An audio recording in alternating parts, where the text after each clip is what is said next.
Salut, c'est Dodo Tsuki et aujourd'hui, nous allons parler de mon personnage préféré, Sasori alias Sasori des Sables Rouges, produit par Rocket Toy Studio. Vous allez tout savoir, son prix, où je l'ai acheté, de quoi il est composé.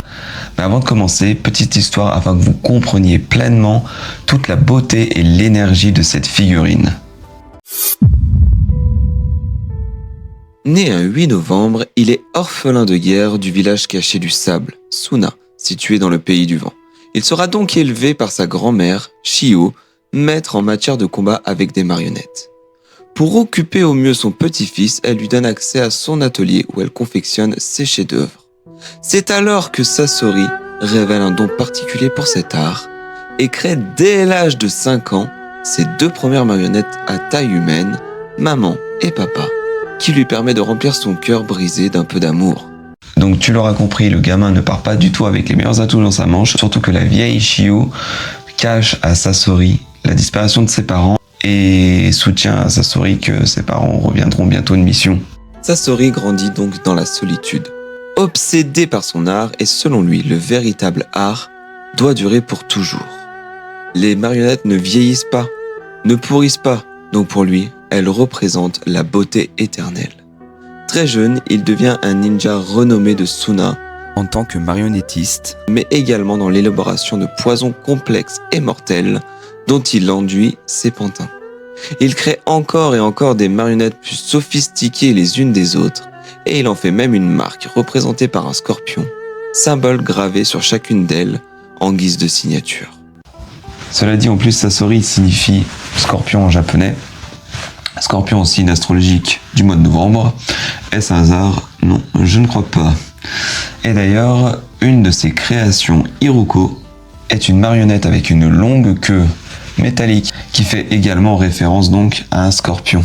À l'âge de 15 ans, Sasori en veut toujours plus et veut pousser son art à l'extrême, mais ses idées sont douteuses et ne peuvent se réaliser en restant au village. Et vu qu'il déteste attendre ou faire attendre, il préfère quitter Suna. Il devient donc fatalement un ninja déserteur pour cause d'éventuel espionnage, non-respect de ses fonctions ou secrets militaires divulgués, et donc criminel du village. Dans sa quête, il se fait recruter par l'Akatsuki, une organisation criminelle où il pourra expérimenter son art comme il l'entend. C'est alors que Sasori entreprend de créer des marionnettes faites à partir d'humains qui arrivent à garder les mêmes capacités de leur vivant. Et petit à petit, dans l'espoir de rester jeune et de devenir lui-même éternel, il change son propre corps en pantin, ne gardant plus qu'une boîte cylindrique sur la poitrine, contenant le nécessaire vital pour pouvoir rester animé. Il ne ressent donc plus la douleur, ni la peine qu'il a pu éprouver étant petit, et gardera l'apparence d'un adolescent de 1,64 m malgré ses 35 ans durant ses apparitions dans Naruto Shippuden. Tiens, un mouchoir. Voilà pour l'histoire de Sasori, donc on va pas se mentir, c'est quand même vachement poignant. D'ailleurs, je vous ai mis en début de la vidéo, du coup, l'OST, c'est-à-dire la musique utilisée pour Sasori dans l'animé, et franchement, ça rend encore la chose plus triste. Donc cette figurine est dans la catégorie des hot toys. Donc ce sont des figurines en fait articulées que tu peux bouger dans tous les sens, mettre dans les positions que tu veux, de combats différents, etc. Donc c'est assez cool. Après moi je suis pas spécialement fan de ça parce que souvent tu vois trop les articulations et du coup je trouve que c'est un peu dommage quoi. Mais du coup là pour le coup avec Sasori ça match plutôt bien parce que étant donné que c'est un jouet vivant, du coup c'est moins choquant. Déjà, dans un premier temps, je voulais vous montrer juste les boîtes d'emballage. Donc le Sasori est arrivé dans un carton officiel de Rocket Toy Studio avec 2 autres cartons assez sobres et modernes. De plus, il y a plusieurs scotch de scellés de sécurité qui permettent d'affirmer que la marchandise à l'intérieur n'a pas été ouverte. À l'intérieur, on trouve 2 compartiments plastiques prévus et étudiés pour chaque élément de la figurine, qui comprend également des scellés de sécurité. Donc honnêtement, le Sasori n'est pas prêt de s'enfuir. Puis dedans, on y trouve un socle marqué du symbole de la bague que Sasori porte, qui signifie sphère, perle, bijou. D'ailleurs, ces bagues servent essentiellement pour identifier chaque membre de l'Akatsuki. Bref, avec cette plateforme, on a 2 tiges en métal qui permettent de soutenir les 2 figurines. D'ailleurs, on va commencer par sa marionnette. Donc celle-ci est la plus puissante que Sasori ait créée.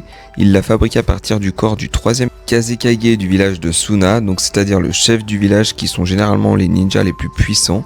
Pour le coup, le 3e Kazekage utilisait la limaille de fer pour se battre, et quand Sasori l'a transformée en marionnette, celle-ci a gardé ses facultés, c'est pour cela que c'est l'une des plus puissantes qu'il possède.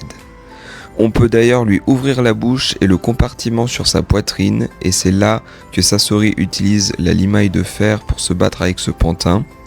Regardez également ses mains, les détails sont juste dingues, c'est ultra réaliste et minutieux, et on peut venir lui glisser son arme en emboîtant ça sur son avant-bras, voilà.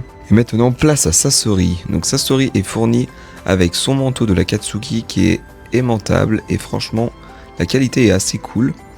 On a également 3 visages différents, un assez neutre, un où il a un léger sourire, et un quand il se sert de son propre corps pour se battre. Quand on lui enlève son manteau, on découvre donc son corps changé en marionnette.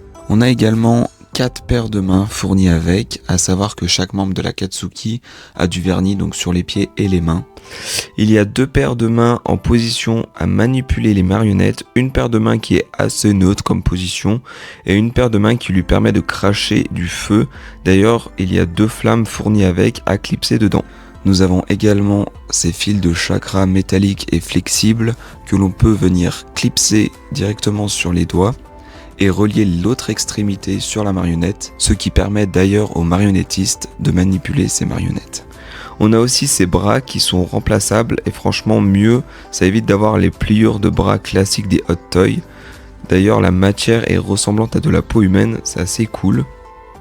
En accessoire, on a un câble contenant une tige en métal qui vient se mettre dans son ventre, qui permet à Sasori de blesser ses cibles ou même de l'utiliser comme grappin pour se propulser. On a donc également ces 2 ailes métalliques qui lui permettent de trancher ses cibles et de voler.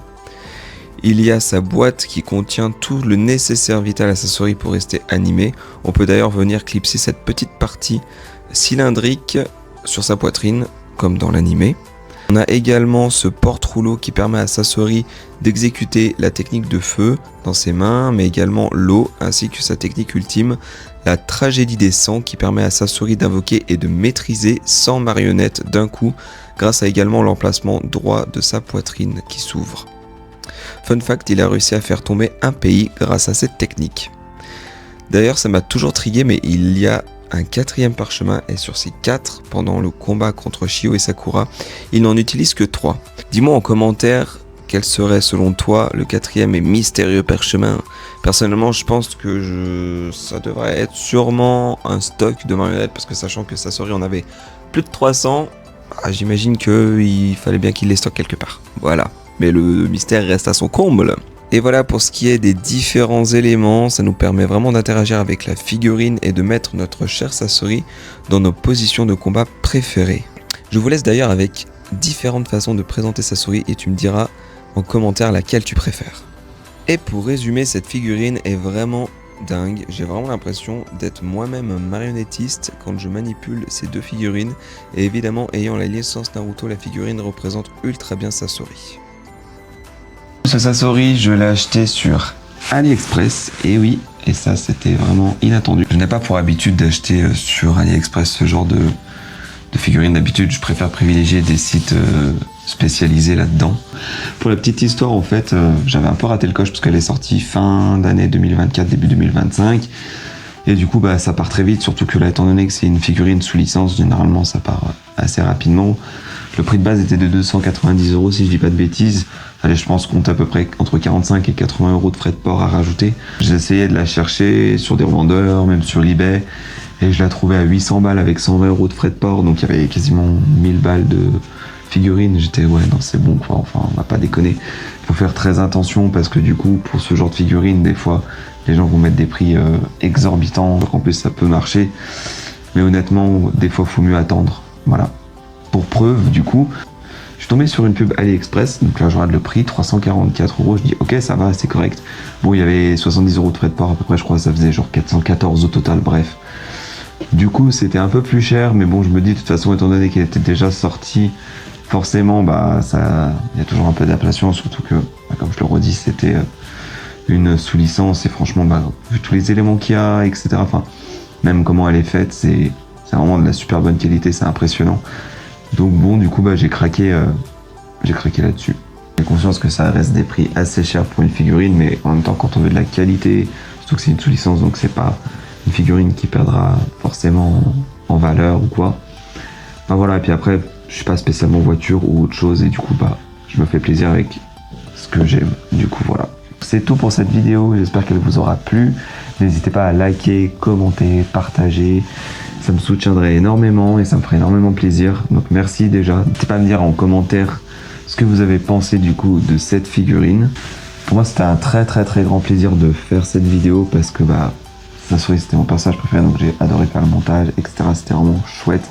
D'ici là, je vous dis à la revoyure et surtout n'oubliez pas que derrière chaque figurine se cache une histoire.